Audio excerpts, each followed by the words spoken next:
One of my favorite features in Microsoft is the Quick Access Toolbar. This is located possibly above your ribbon, or it might be below your ribbon. If you want to change the location, you click on the arrow, go to the bottom and see where it says show above or below the ribbon. What is the purpose of the Quick Access Toolbar?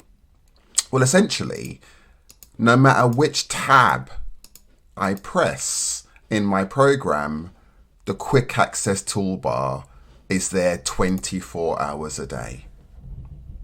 So, how can I add or remove buttons to the Quick Access Toolbar? Well, let me give you a quick example. We've got the button here called Editor.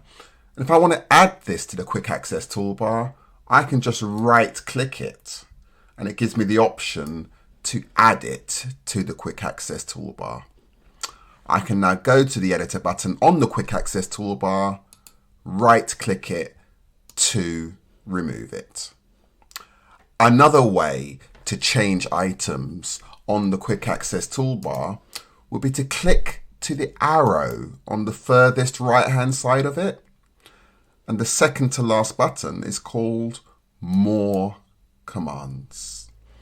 On the right hand side are the commands I have, although in your list it might be slightly shorter. On the left hand side are my commands. So I generally go to all commands.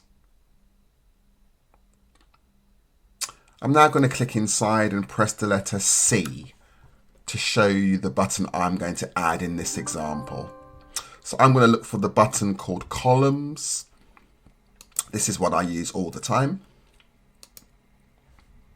And now if I select this text and click on the Columns button, which is here, I can say I want this text to be 3 columns, and it's done for me far quicker than navigating around the ribbon or the Quick Access Toolbar.